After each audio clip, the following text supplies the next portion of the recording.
Bonjour à tous, dans cette vidéo, nous allons voir un exemple d'utilisation du théorème de Norton. Et pour cela, nous allons nous appuyer sur un exemple qui est le suivant. Nous avons un circuit qui est composé d'un générateur de tension parfaite qui est mis en série avec une résistance R1. Cette résistance R1 va sur un point A. La suite du circuit, je la dessine. On a une résistance R2, une résistance R3 et nous avons notre point B qui est ici. La question est de remplacer ce circuit-là par un circuit de Norton, un générateur de Norton parfait, entre les points A et B. Et nous savons qu'un générateur de Norton est composé d'un générateur de courant parfait mis en parallèle avec une résistance que nous appelons la résistance de Norton. Voilà, nous souhaitons que ces deux circuits soient parfaitement équivalents. Et l'intensité délivrée par le générateur de courant s'appelle IN. Et on souhaite que les deux soient parfaitement équivalents. Pour pouvoir utiliser le théorème de Norton, nous allons avoir à déterminer les deux caractéristiques de ce circuit-là, c'est-à-dire la résistance du générateur de Norton et l'intensité délivrée par le générateur de courant parfait. Je vous fais donc deux colonnes qui permettent de déterminer, qui va nous permettre de séparer l'étude des deux caractéristiques. Et nous allons commencer à gauche par étudier la résistance de Norton. Pour calculer la résistance de Norton, nous allons éteindre les générateurs. En éteignant les générateurs, nous allons remplacer le générateur de tension par un fil, ce que je viens de faire ici, mais nous gardons évidemment l'ensemble des résistances. Nous avons donc les résistances R1, R2 et R3 qui n'ont pas bougé entre les points A et B.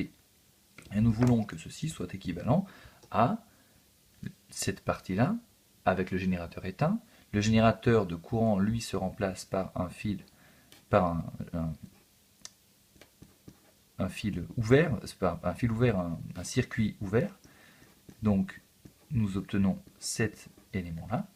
Et il ne nous reste plus à voir maintenant qu'entre les points A et B, nous avons à droite ici simplement la résistance de Norton, celle que nous cherchons.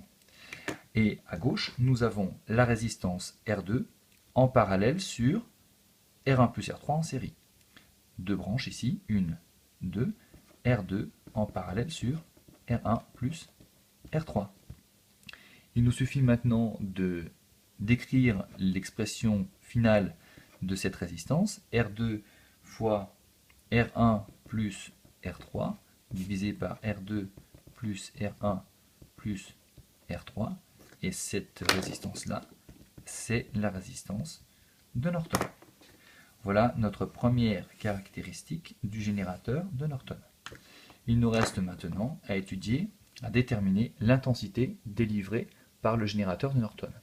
Nous allons utiliser le même principe, c'est-à-dire que nous allons dessiner les deux circuits équivalents, mais de la manière suivante. Nous allons imaginer, provisoirement, mettre un fil qui vient court-circuiter notre circuit entre les points A et B. L'intérêt de faire ça est que nous voyons tout de suite que dans le circuit du générateur de Norton, si la résistance est court-circuitée, alors tout le courant délivré par le générateur passera entre les bornes A et B et ne passera plus du tout par la résistance. Donc l'intensité du courant entre A et B est égale à l'intensité que nous cherchons. C'est donc ici ce que nous obtenons, le générateur de courant, qui vient débiter son courant directement et en entier entre les points A et B. Donc, en mesurant l'intensité du courant, en calculant l'intensité du courant entre A et B, nous avons du côté droit ici directement la valeur de IN.